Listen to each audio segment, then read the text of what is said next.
So iOS 11.3 is on the horizon. I'm pretty sure you guys are going to be able to update to this version maybe on Tuesday when Apple announced brand new stuff on Tuesday, such as the new iPads, possibly a new MacBook Air, all of that good stuff. But that's for another video. This is iOS 11.3 on the iPhone 6. How's the performance? How did Apple, handle the whole battery problem issue on this update? I meant to, talk about all of that all in this video, as well as the battery performance on this video too as well. Now, I just finished updating and I just got this prompt. So just to show you guys, there you go. Update completed. You have a data and privacy. So now this is a new icon on your status bar. So you're going to be able to see a status letting you know that this app is going to use your privacy or your personal information. So, a nice little touch letting you know that your privacy is being used, or it's, it's going to appear there. Terms and conditions, yes, I agree. Now, I want to talk about the features, and then I'm going to talk about the battery performance towards the end of the video. Now, right away, the performance is improved. So, everything's a nice little speed to it.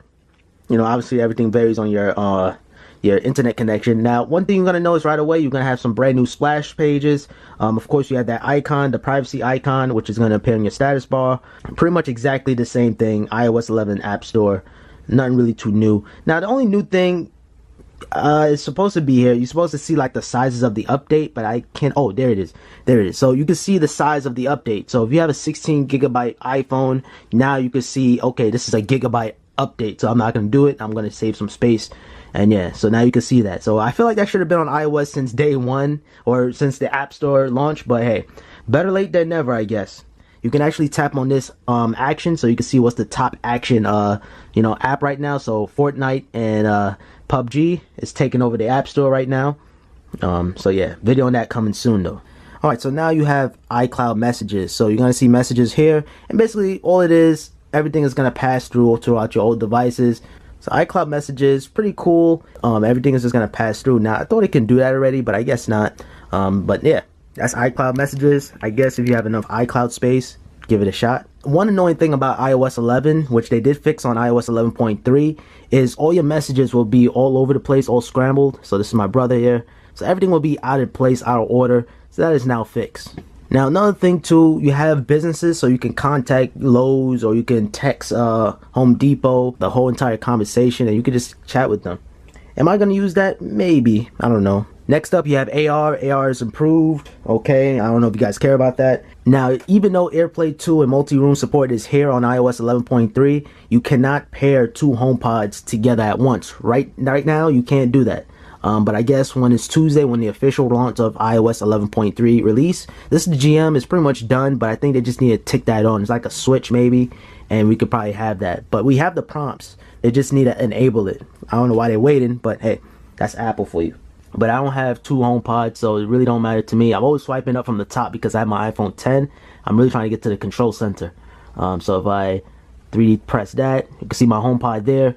But yeah, I only have one HomePod anyway. Now let's talk about the music application. Now the music, Apple made some improvements. Now very, very small changes. As you guys can see, a brand new splash screen for the music. Ad-free listening. You have your notifications. Not now. If you tap on the title of the song, it should come up with some prompts. Hold on. Why is it not working? Alright, there we go. Because I guess I was there and I guess it didn't make sense. So as you guys can see, if I tap on this, you now have options on the bottom. Should you go to the artist Drake, or should you go to the album Scary Hours? That's a very, very handy feature, because there's times when I'm playing, from a playlist and I want to get to the artist, or I want to get to the album. Now you have a choice now. So now you can go to the album, and there it is, Scary Hours. Or I can go to Drake, and it just looks like that. Oh, I've never seen this before. This little 3 dots on the top. Okay, so you can follow Drake, you can create a station, you can share the artist. That wasn't there before. Sometimes when you're playing music, sometimes this lock screen gets stuck. Like this, the scrub bar. I think that's fixed on iOS 11.3, finally. Now, another thing they fixed, they actually fixed the calculator, because there was something wrong with the calculator where if you type in like a number fast, it's gonna tell you the wrong calculation. So if you do this fast, I forgot how to do it. Alright, because they fixed it. Okay, I'm on the wrong update. I wish I could have showed you guys the before and after, but there was times where in the calculator application, they'll give you the wrong calculation. But that is now fixed on iOS 11.3. So if you've been getting wrong calculations and you type it on the numbers too fast, you gotta get the wrong thing. Man, that's crazy, man. hearing all these changes and all these fixes really had me thinking like iOS 11 is really one of the worst iOS's that I can remember. For real, iOS 6 was my favorite, but iOS 11, this is trash. This is unacceptable. This should have been the update that we should have got day one, to be honest with you guys. Next, I just want to say this: HomeKit support. You no longer need like a special chip on the actual devices. So I have my light bulbs here, so the LifeX. So I guess you no longer need like a special chip that Apple requires you to have. Now everything is through software now. So that's a pretty handy feature for me because I use smart home products. Now all that out the way, those are all the features that I can, find. I'm pretty sure there's a lot more stuff hidden. But most importantly, let's talk about the battery performance, and let's talk about the performance in general and the, CPU throttling. I can't even say that word right. Throttling. You guys get what I'm trying to say. So now if I go into settings, battery, now you can see your battery health. Now I'm pretty sure this battery health is pretty crappy because I had this phone since day one. So 92, not too bad. I thought it would be a lot lower. And now your battery is currently supporting normal peak performance. Okay, so I guess my battery is pretty cool. 92 is not bad. And you have a new prompt on the top here that says iPhone batteries, like all rechargeable batteries, are consumable components that become less effective as they age. I didn't say that before. When it was iOS 10, it wasn't saying that. But hey, at least they finally come up with something. Because now if your phone is affected, if you have like a, I don't know, 80 or 50 or whatever, I think you can have an option where you can have the CPU, becomes fast. It's gonna become like a new phone. But my phone is good. 92% battery health. It's not too bad. Because I had this phone since 2014 when it first came out. Yeah, 2014. And yeah, the fact that I was on 92%, that's pretty good. But hopefully iOS 12 will be a smooth start, a smooth update. You know what I mean? All the glitches. And of course we're going to have glitches in the first, first iOS or the first version. But this was just bad. You know what I mean? And we finally have that improvement. Now on for the battery test. Leave it like about half. I think that's pretty average. Yeah. Hopefully the iPhone wins. So I want to apologize in advance for not having a timer next to me. I don't know what I was thinking. I just put the camera on and I just had this iPhone on all night basically. So I started at 7:33 p.m. and you guys will be amazed on how long this iPhone survived. Now I think it's maybe because the battery health condition is at 92%. That's pretty damn good for an iPhone 6. I'm pretty sure most of you guys who using their iPhone as a personal iPhone, you probably have like about 80 or 70 or something like that. If your iPhone is dying too quickly, maybe you want to get your battery replaced by Apple, or maybe you could buy third-party battery and replace it yourself. But as you guys can see, 10 o'clock right now, 10 p.m. The battery is at 74, 73. So yeah, so around the 70 zone. And I gotta say, this thing lasts all night. Just to give you guys a little hint. Now, another thing too, I ended up flicking on and off the lights because I was watching some Netflix. I didn't want to have the studio lights on all night, so I was watching a little bit of Netflix.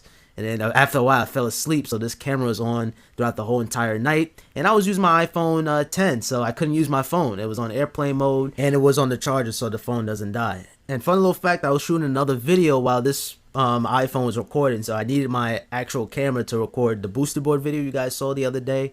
So I'm working my ass off. I'm giving you guys videos left and right from different types and different kind of videos. So subscribe if you haven't already, man. I think you'll love this channel if you're new around here. So 1 o'clock in the morning, as you guys can see, there's a red. I actually have my my light strips on behind the TV. I like that immersiveness. So now I realize the battery is only on 40% and it's 1 a.m. So I figured, you know what? Let me play one of my videos. And I actually have to swipe down so you guys can see the time and the battery progress. And another thing too, why this camera battery is lasting so long, there's no service. Now, I'm pretty sure you guys have a service enabled, Sprint, T-Mobile. So maybe you're going to have to subtract some hours because, it's constantly looking for service if it's LTE, 3G. So maybe that might be the problem, and Bluetooth is off too. So, yeah, my phone, this iPhone 6 lasts about 9 hours. So from exactly 7:33 a.m. all the way to 5:10 in the morning, I was asleep, and I actually had my light strips on all night because I fell asleep. I wanted to turn it off, but it is what it is. So this thing was a tank, I must say. I was shocked. I was shocked. But you know, you guys probably got to subtract maybe 3 hours because there's no service, or 2 hours. That service thing really does matter. And almost forgot the Geekbench scores. Okay.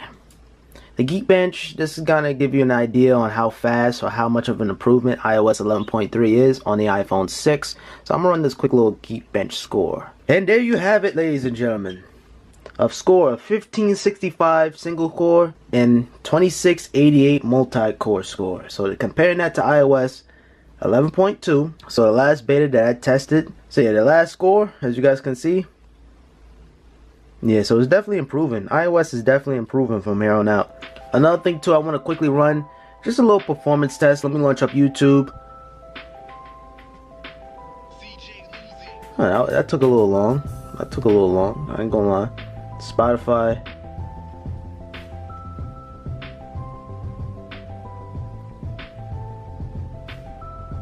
That was a little long too, but I mean, I can't forget, this is the iPhone 6. Mario Run.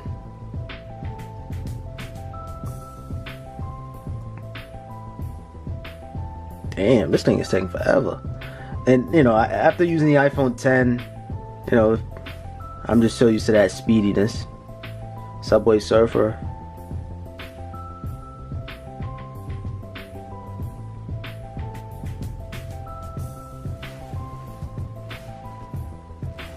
Okay. Could be able to play. Must say, not really that much lag going on. Safari. Okay. So guys, there you have it. That concludes today's video. Should you update to iOS 11.3 if you have the iPhone 6? And I gotta say, hell yeah. You're getting brand new features, performance is better, and the battery life is out of the world. You know what I mean? Definitely compare this video's battery test to the other previous versions. I don't know, compare it yourself. This version of iOS 11 should have been the beginning, and it should have been improving from here on out.